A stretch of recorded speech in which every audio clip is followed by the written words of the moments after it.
शाहे अर्दो समा बिल्ला पैदा होए सद मरहबा आज़म पैदा होए शाहिन शाह मज भंडारी मौला रहमान पैदा होए। अल्हम्दुलिल्लाह शुक्रान लिल्लाह।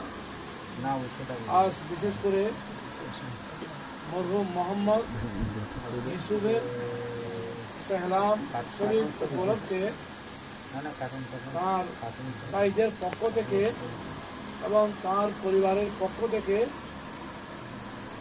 পবিত্র খতমে সূরাতুল আনাম শরীফের ব্যবস্থা করা হয়েছে।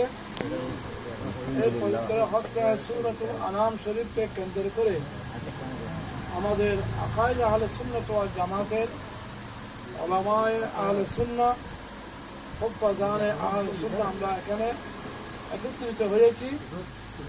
আমি সকলের নাম সময়ের কারণে নিতে পারতেছি না, দুঃখিত। বিশেষ করে আজকে আমাদের মাঝে যারা উপস্থিত, আমাদের অনেক শ্রদ্ধাভাজন ব্যক্তি, যিনি আমাদের রৌজান থানার অন্তর্গত ঐতিহ্যবাহী দরবার আশরাফ শাহ আবু শাহ রহমতুল্লাহ আলাইহির কদমপুরি, ওই দরবারের সজ্জাদানশীল আমার শ্রদ্ধাভাজন আলহাজ জনাব মাওলানা আবু তৈয়ব আশরফি মজ ভন্ডারী সাহেব মদ্দাজিল্লুল আলী, আরও উপস্থিত বিশেষ করে আঞ্জুমানে ইসলাহে তরিকত বাংলাদেশের সম্মানিত মহাসচিব বিশিষ্ট আলেম দ্বীন জনাব মাওলানা মুফতি শাহাবুদ্দিন আল কাদরি সাহেব মদ্দাজিল্লুল আলী, আরও উপস্থিত আছে আমাদের আঞ্জুমানে ইসলাহি তরিকতের সম্মানিত উপদেষ্টা আমার শ্রদ্ধাভাজন জামিয়া নঈমিয়া তৈবিয়া ফাজিল ডিগ্রি মাদ্রাসা সম্মানিত গভর্নিং বডির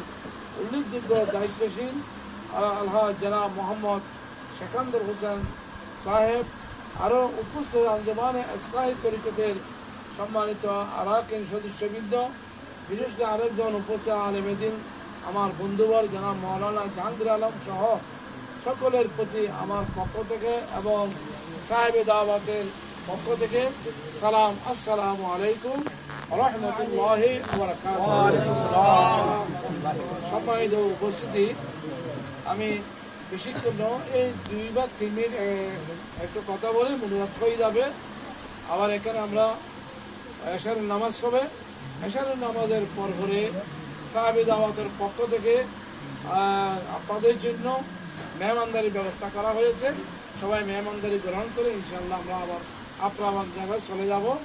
কথা হলো এই, বর্তমান আজকে এই ঘরে দুজন হাফেজুল কোরআন হওয়ার কারণে আমি এই মশলাটা বলার জন্য আমার পাশে মুফতি শাহ আব্দুল শাহুর আছে এবং অনেক ওলামায়ে কেরাম আছে। আপনারা দেখতেছেন সবাই চতুর্পাশে ওলামায়ে কেরাম এবং আমার মামা আছে এবং এই মশলাটা জানার জন্য।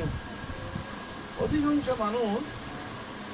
মানুষ যদি মারা যায়, 40 দিন সালাম ফাতিহা করা হয়, তো ফাতিহা দেওয়ার সময় কি করে 40 দিন ফাতিহার জন্য 38 দিন বা 37 দিন হলে সেই দিন কি করে হবে না, 2 দিন কমাইতে হবে, না হলে মুরগার কি হবে, বিভিন্ন সমস্যার কথা উল্লেখ করে।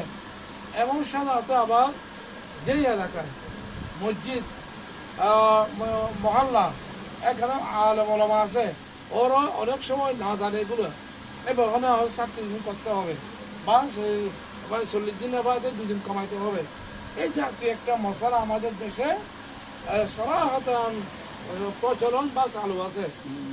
কিন্তু কিতাবের মধ্যে দেখা যায় ডাল হক, যিনি লেখক মুফতি আহমদ ইয়ারহা নঈমি রহমতুল্লাহ আলাইহি, এখানে মানুষ এন্তেকাল হলে এখানে আছে কি আমরা 7 দিন বাদে করি, 7 করি।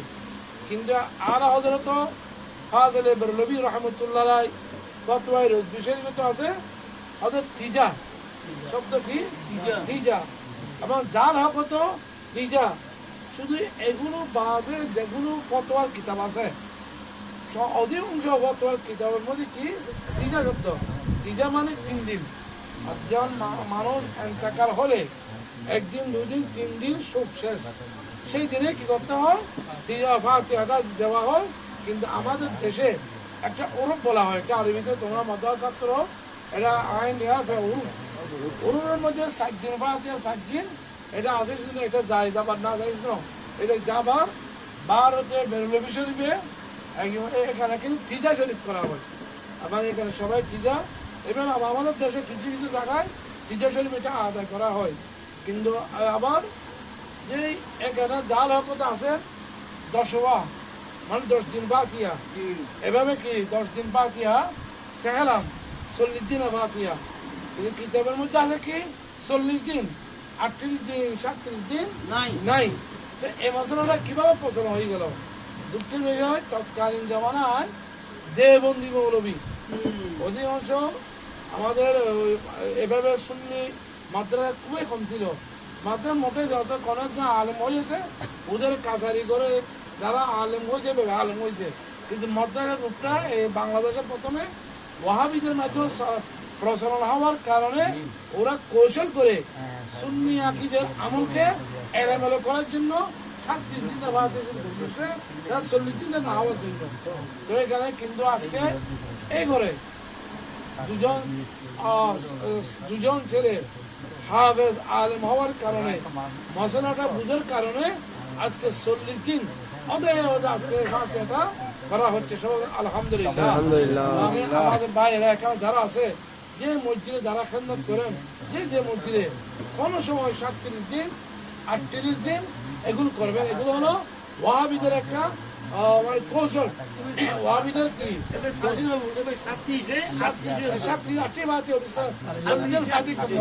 এখানে আমাদের মুক্তি সাহায্য আছে, যেহেতু এটা কোনো মশলা, আমরা নফল ইবাদত করলে যে স্বভাব, একটা শরীয়তের মশলা জানা ওই নফল ইবাদত থেকে উত্তম। আলহামদুলিল্লাহ। যা হোক, আর একটা হলো আপনাদেরকে আমি দাওয়াত দিচ্ছি আগামী শুক্রবার মাইজবান্ডার দরবার শরীফ। আমি যার উসিলে অনেকে এই 2-3 দিন আগে আমাদের একজন আপনাদের বিশিষ্ট আলিমেদিন, উনি আমি আপনাকে নিয়ে আশ্চর্য হয়ে যাই, আপনি কিভাবে মাইজবান্ডার হয়ে গেলেন, মানে বলতেছে আপনি কিভাবে মাইজবান্ডার তরিকে বাইতে যান, কেন হলে কেন জহদে কেমন কেমন লাগে, কেমন মানে বাদ দিতে শরীয়তের কেমন কিছু দেখতেছি না, একরকম হয়ে যায়।